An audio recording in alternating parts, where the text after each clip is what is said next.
go over Ambassador Volker's biography, okay, quickly. Ambassador Volker is a leading expert in U.S. foreign policy and national security with over 35 years of experience. He, in the first Trump administration, he served as U.S. Special Representative for Ukrainian negotiations. That was from 2017 to 2019. He was also U.S. Ambassador to NATO from 2008 to 2009. Ambassador Volker is also president and founder of the Alliance Strategic Advisors, LLC. And he was, in the past, he was also the founding executive director of the McCain Institute, which is all very well known to everybody. The ambassador also continues to comment about the situation in Ukraine, and he will be giving us his view of why free and independent Ukraine matters to American interests. And also our second speaker today is Mr. Pavlo Chumak. He's a Ukrainian entrepreneur and philanthropist. He funds several projects in the area of food industry, maritime logistics, port infrastructure, and renewable energy. And he is also currently working on several large-scale initiatives with regard to deepwater ports on the Black Sea and the establishment of industrial parks and hubs in southern Ukraine. So with that, I will pass the microphone to Ambassador Volker. Ambassador. Okay, thank you very much. The topic, excuse me, thank you very much. The topic we were given today to talk about is why a free, prosperous, and secure Ukraine matters. And I'm taking that from a U.S. perspective. And clearly, this is an audience that doesn't need this discussion. Everybody here believes it matters, and everybody understands why. So I think my task here is not to tell you anything you don't already know. I think my task is to try to put it succinctly so that we have a set of points when we discuss this with others who maybe don't share this view. So I would say there are basically four reasons why a free, prosperous, and secure Ukraine matters to the U.S. The first is that we run the risk of a wholesale deterioration of security in Europe, not just Ukraine, if Ukraine is not stabilized and secure. And to see this, all you have to do is listen to what Vladimir Putin himself says. He intends to rebuild the Russian Empire. He sees himself as a successor to Catherine the Great and Peter the Great as an accumulator of Russian lands. This includes territory from many countries in Europe, not only Ukraine, although Ukraine is the heart of this. And he is building up the military forces to do it. He has built the ideological, the rhetorical, and the historical narrative to support this. He has actually launched warfare already, twice in Ukraine, once in Georgia.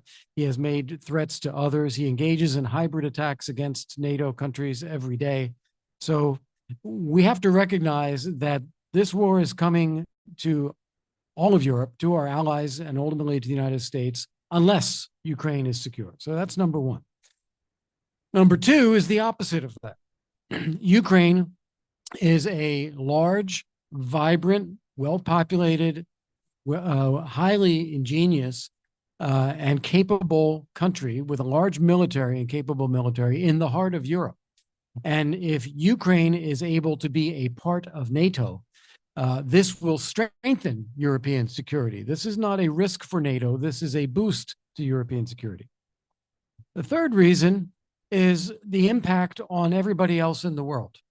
Everyone's watching to see whether we mean it when we support our friends and allies, whether an aggressor gets away with it or not, whether Putin succeeds or fails. China in particular. We're seeing this in Iran right now as Trump is standing up firmly to Iran, and this is sending a signal to China, maybe also to Russia. But it's important that we get global deterrence right. And getting Ukraine right is part of sending the message about global deterrence. And then the fourth reason is very simply in moral terms, there is good and evil in the world. And we have to prevent evil from prevailing, and we have to hold accountable those who engage in evil deeds for those actions, for those deeds. Because if we do not, then those things metastasize, they get bigger and worse. There are many famous quotes that people have made, Tom Lantos is probably my favorite, that the veneer of civilization is razor thin and we are its guardians and we must never rest. And I think that's exactly right, because if we do feel the temptation to rest, then evil will prevail. And all it takes for evil to triumph in the world is for good men to do nothing. And so we mustn't do nothing. We must actually confront the evil and stop it. So those, I think, are the four basic reasons. And that's what I use when I talk to people, and I put them out there for you to consider.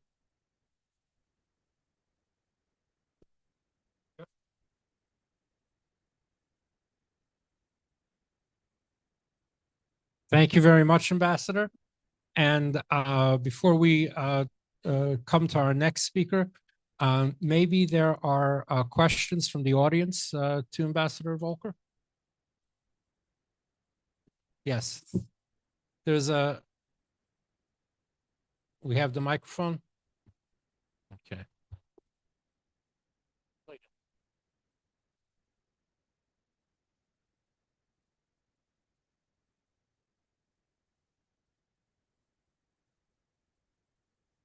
Thank you so much. My name is Uliana Boychuk. I'm a Ukrainian journalist here in DC, and my question is about what to expect from NATO summit for Ukraine and for US as well. Thank you so much.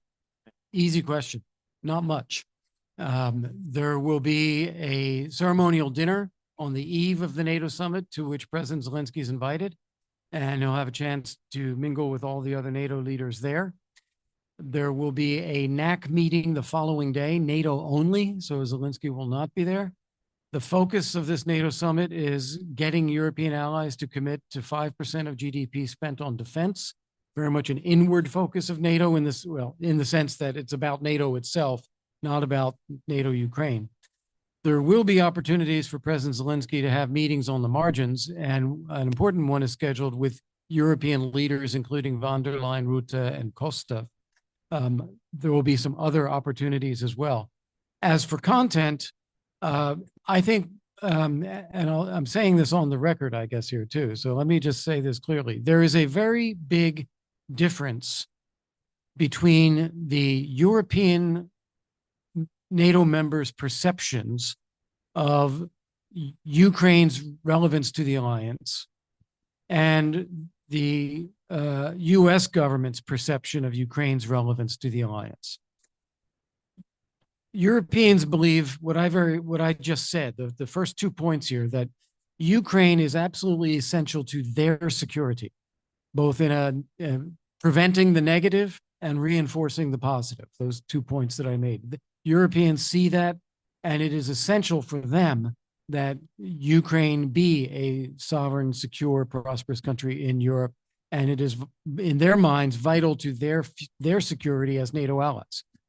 The US administration does not see it that way. And this goes back also to the Biden administration, but it is also true under Trump. They look at NATO as NATO, say we have a treaty obligation to NATO allies. Article 5 counts for NATO allies. So we have to make sure that NATO is safe and secure. And Ukraine is something else. Ukraine is outside NATO. There's a war. We want to help, but it's not our issue, and it doesn't really impact NATO. That's a fundamental difference of views between the way the US is looking at NATO Ukraine and the way Europeans are. And for that reason, they've chosen not to highlight this at the summit. They don't want to highlight differences. They want to show unity and show commitment to increased defense spending and a stronger NATO. So that's where the emphasis will be. But this division of perspectives about Ukraine is what will be in the background and just not part of the summit itself.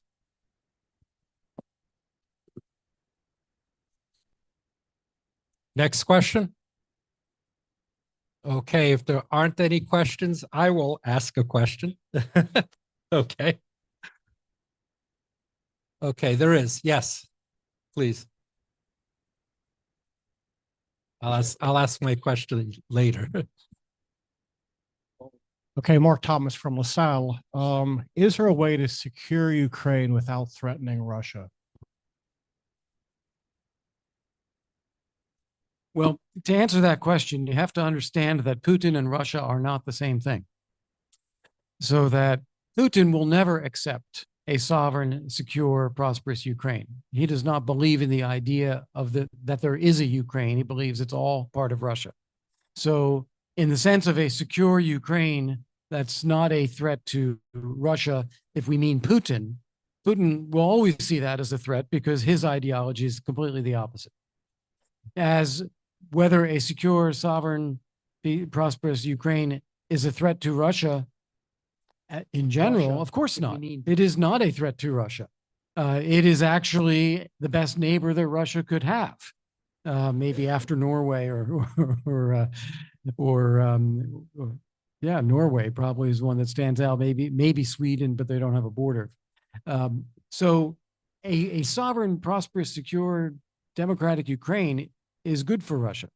And it means there will be no conflict. It means that there would be no threats to Russia coming from Ukraine. So it's only Putin who views the existence of Ukraine as a threat to his ideology, his regime, his vision of a greater Russian empire.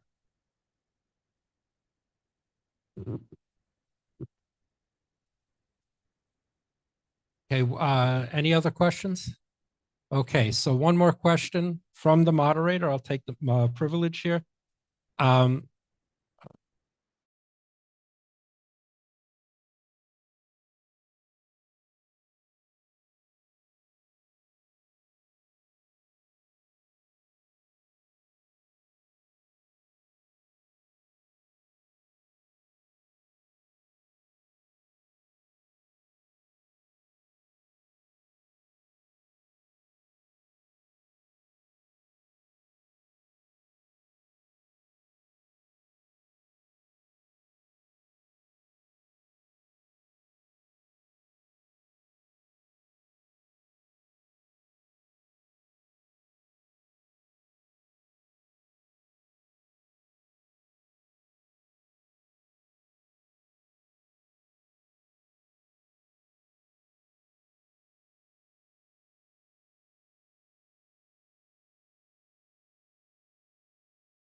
I don't think that is being systematically taken up.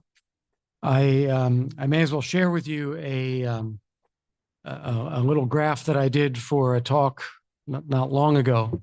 But basically, if you imagine two axes, on a piece of paper, like this and like this, you have high cost and low cost. You have high tech effective and low tech less effective. American weaponry has always been high cost and high tech and very effective. And Russia has been both a little bit of that, but a lot of the low cost, low tech. Ukraine has created the space of low cost, high tech. And this is now challenging America's position, because the more innovative they get, the more we migrate toward the lower tech side of things, yet still high cost. It's challenging Russia's position because they migrate down this way toward the low cost, low tech. And if we in the US want to really look for future security, not just where we are now, but future security, we have to keep the high cost, high tech, high ground, and we need to incorporate the low cost, high tech. So we need to build this, and that's something that should be driving the US and Ukraine together. Okay, thank you, Ambassador. And we move to our next speaker, Mr. Pavlo Chumak. And because of technical issues with our interpreting equipment, I will consecutively interpret Mr. Chumak's presentation. Okay. Chumak.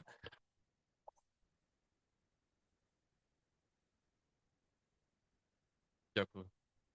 Доброго дня. Good day. Вітаю. Greetings Звати to all. Павло.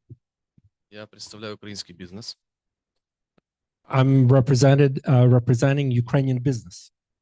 Я хотів би подякувати Америці та кожному з вас, які підтримує мою рідну неньку Україну. I want to thank everybody from Ukraine, in the name of Ukraine. I want to thank all the Americans and all of you who are supporting my dear homeland. Війни завжди були частиною людської історії. So wars have been always part of human history. На жаль, сьогодні Україна переживає одну з найважких трагедій. Unfortunately, Ukraine is living through one of the most difficult tragedies. Але ми віримо, що як і кожна війна в минулому, But we do believe that as all previous wars, ця теж закінчиться. this one will end also. І тоді настане час And then there'll be a time для об'єднання for unification, заради миру. for peace. Сьогоднішні мирні ініціативи Today's peace initiatives дають надію give us hope на те, що кінець війни може настати раніше, give us hope that the end of the war could happen quicker ніж ми думаємо. than we think. Але навіть після завершення бойових дій Україна But even after the battles are over, Ukraine зіткнеться з великими викликами. will still have very large challenges in front of it. Головними з них є And the main one of them is економічна залежність economic reliance від сировини, from the natural resources, на жаль, глибокій корупції. natural resources which find themselves in deep corruption. Щоб досягти миру, To achieve peace, потрібно побудувати we need to build високотехнологічну економіку a high-tech economy та провести реальні реформи. and to achieve real reforms. Майбутнє України у сучасному The виробництві. future of Ukraine is in current or modern manufacturing.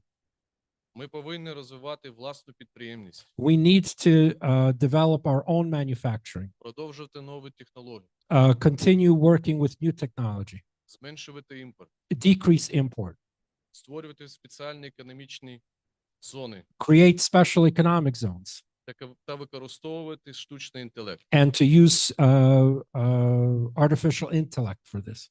Це забезпечить стабільний доход держави. This will guarantee a stable income for the country.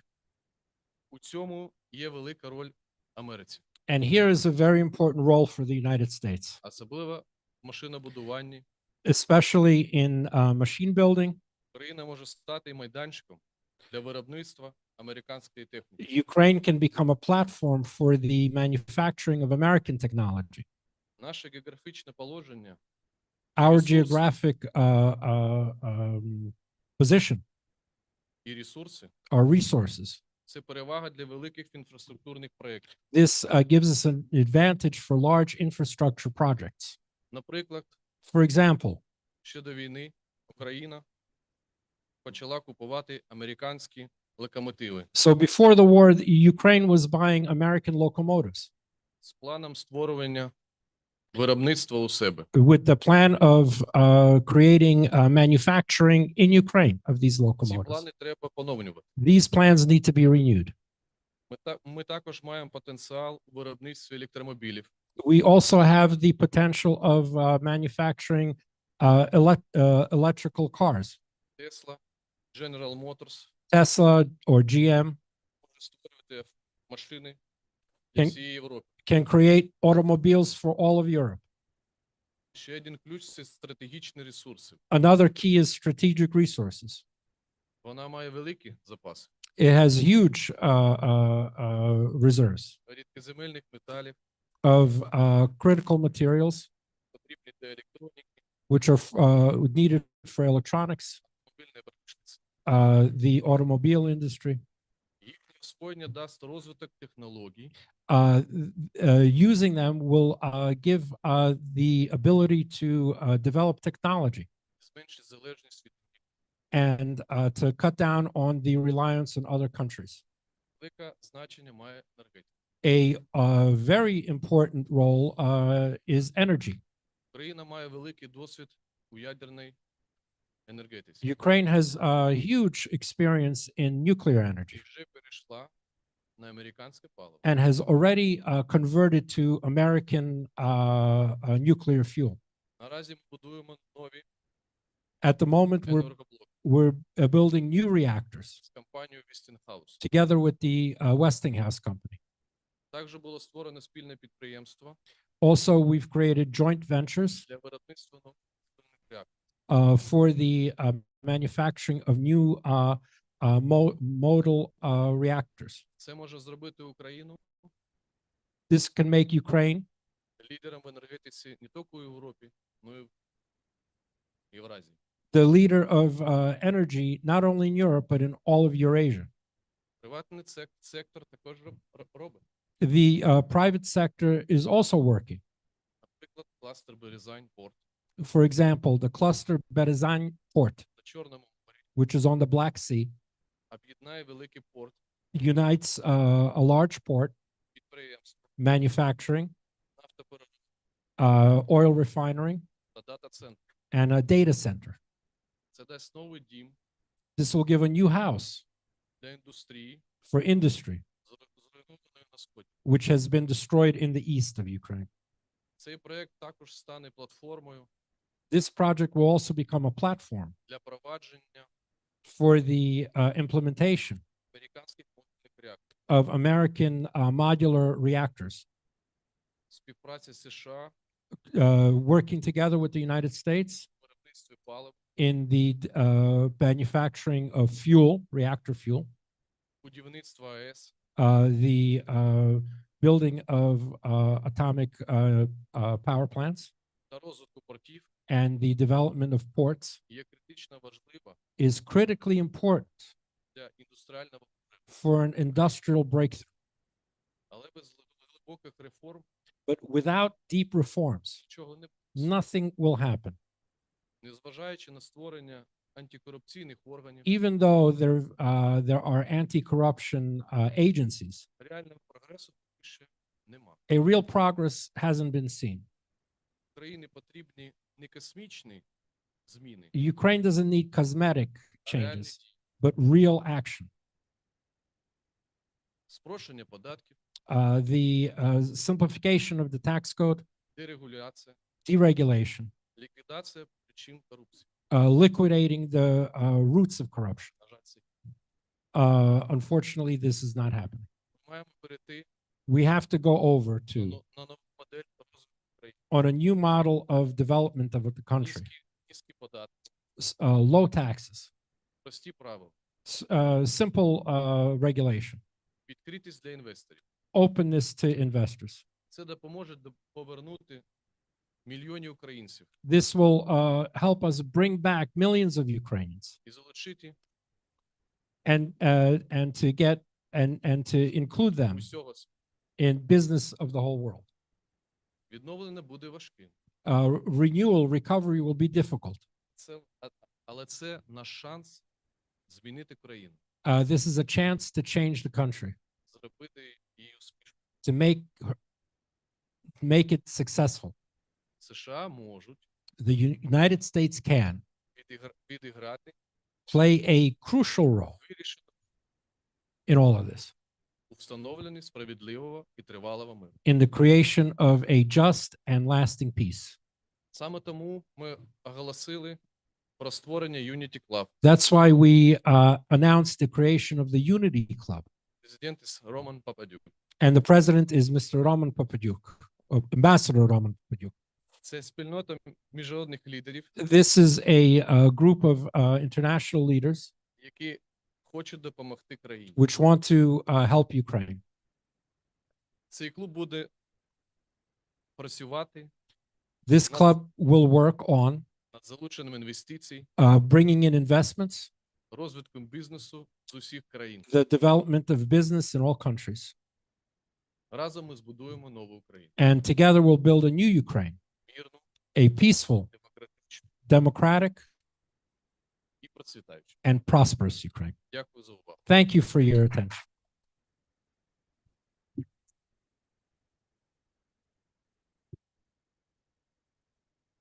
Дякую, пане Павло.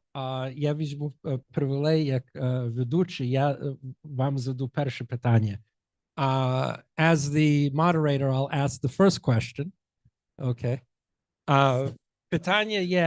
Питання є, і це є саме це питання, яке я питав посла Волкера.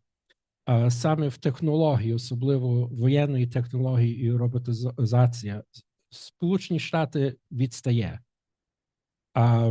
Саме чому Україна зробила цей прогрес в технології, бо ця галузь не була регульована в Україні.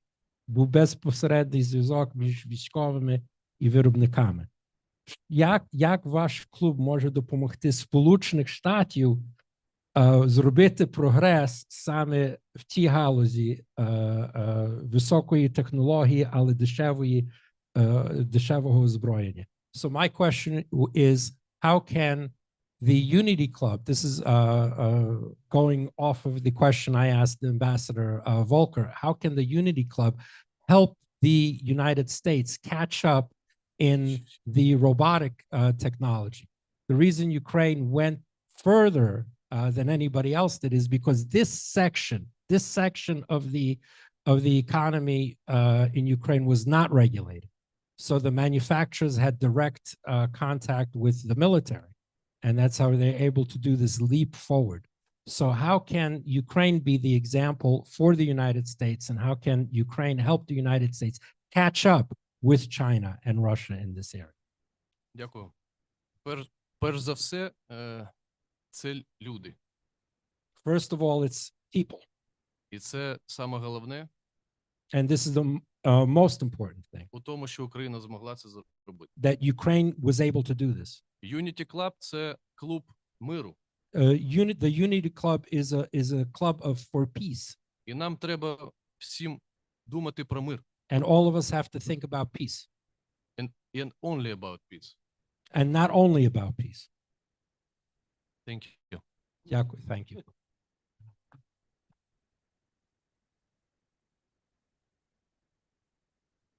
That's it? Okay. Sorry, we're running late, and thank you. Thank you, Ambassador. Спасибо. Thank you, Mr. Pavlo Chumak. Thank you very much. Thank you. Thank you. It was a national. Okay, definitely.